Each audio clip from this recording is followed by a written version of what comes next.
y se casó con una hija de Profaci. Sí, con la hija de la familia Profaci.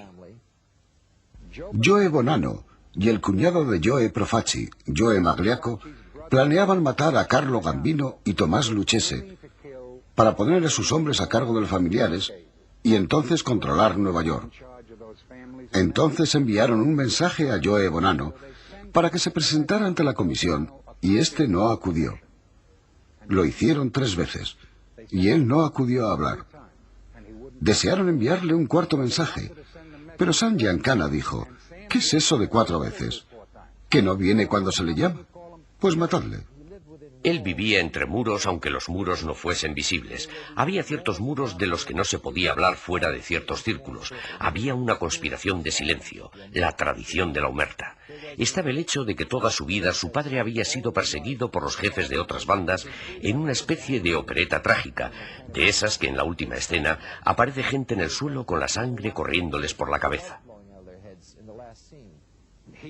También tuvo que presentarse en el juzgado de Nueva York, y la noche anterior a que viniera desde Arizona con su abogado, ya que al día siguiente debía aparecer ante la corte, de repente fue secuestrado delante de su abogado. Y no supimos ni oímos nada de Joe Bonanno durante más de 1 año. ¿Qué ha pasado hoy, señor Maloney? He recibido una llamada telefónica al mediodía informándome de que el señor Bonanno se encontraba sano y salvo y que podría declarar ante el gran jurado en cuanto el señor Morgenthau lo desease. ¿Ha hablado usted con el señor Bonanno? Con él no. ¿Quién ha llamado? Ha sido su hijo, Bill Bonanno. ¿Ha arrojado alguna luz sobre este secuestro? No he hablado de eso con él. ¿Qué ha dicho usted exactamente en la conversación? Que quería que su padre estuviera en mi oficina el lunes a las 9 en punto para declarar ante el gran jurado. ¿Qué le parece esto a usted? ¿Extraño o gracioso? Supongo que le parecerá extraño a todo el mundo, ¿no? El hombre es secuestrado frente a tus ojos y no vuelves a saber nada de él. Creo que es bastante extraño. Cuando desaparecía otra gente y teníamos intervenidos sus teléfonos, hablaban de la buena ánima de Giuseppe, ¿sabes? Nadie hablaba de la buena ánima, así que los detectives irlandeses no se enteraban de lo que ocurría. Yo sabía lo que estaba pasando y dije: cuando esté muerto y sus amigos sepan que está muerto, dirán la buena ánima de Giuseppe. No dirán la buena ánima. Así que había disensiones sobre cómo dirigir la familia con el jefe desaparecido. Él quería que gobernara su hijo, pero había resistencias a ello. La posición de la Comisión Nacional del Crimen, que fue presidida por Carlo Gambino, fue que todo el mundo se desentendiera del asunto. Aquella era una disputa familiar. La familia tendría que arreglarlo. Así que Bill Bonanno tenía que ser muy cuidadoso con lo que decía, a quién relacionaba y con qué, porque cualquier cosa que pudiera decir o revelar inadvertidamente podría no solo repercutir sobre su padre, sino incrementar también la vulnerabilidad de éste. Así que Bill Bonanno estuvo en guerra toda su vida, una especie de pequeña guerra medieval, pero a fin de cuentas una guerra. Cuando Bonanno se implicó en la guerra de Profaci, desobedeció la orden del Sindicato Nacional del Crimen y como consecuencia se convirtió en una persona non grata dentro de la comisión. Había convocado una reunión. Nunca olvidaré la fecha. Fue el 31 de enero de 1966, en Brooklyn. Bill Bonanno debía reunirse con cierta gente para hablar de lo que iban a hacer. Bill Bonanno no se fiaba de esa gente, así que estaba en la calle, pero en las ventanas tenía a sus hombres armados. Los otros no venían a hablar.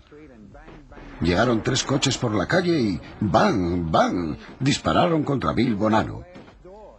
Él se refugió tras una puerta de cristal y sus hombres comenzaron a disparar. Se cruzaron más de 60 disparos. ¿Estamos? Aquel fue el comienzo de la guerra entre bandas, cuando ambos bandos comenzaron a dispararse entre sí. Finalmente se le dijo a Joe Bonanno que sería mejor que él se retirara a Arizona, que Bill se fuera a California y que otra gente se hiciera cargo de aquella familia. Cuando les identificas les quitas la mitad de su poder. Joe Bonanno describe en su libro cómo operaba de un modo mucho más eficiente y efectivo cuando la gente no sabía quién era. Cuando sucedió lo de Apalachín en 1957 y se le consideró el dirigente de la familia, ahí comenzaron sus problemas. Allí fue cuando las cosas comenzaron a írsele de las manos. Ya no podía ejercer el control político, el control que tenía antes sobre los negocios, porque a la gente le ponía nerviosa tratar con él. Carmine Galante era el segundo de la familia de Joseph Bonanno. Su ascenso al poder se produjo hacia finales de los 40, principios de los 50, cuando Lucky Luciano fue exiliado a Italia tras su colaboración con las OSS, la Marina de los Estados Unidos y los militares en general, en la preparación de la invasión de Sicilia para proteger el flanco este de la Marina. Estando en Italia, conoció a otro traficante de drogas llamado Frank Coppola, de Detroit. Este también había sido atrapado en una operación de narcóticos y deportado a Italia. Así que Coppola y Luciano crearon en Italia la que sería conocida como la French Connection, la primitiva conexión francesa. Básicamente, la ruta iba desde los laboratorios de Sicilia a través del Océano Atlántico hasta Montreal. En Montreal había 3 cursos que distribuían los narcóticos. Estos eran los hermanos Catroni, Pepi y Vini, y un tal Antonio Di Agostino. Había una ruta que iba derecha desde Montreal a Nueva York, que era dirigida por Carmine.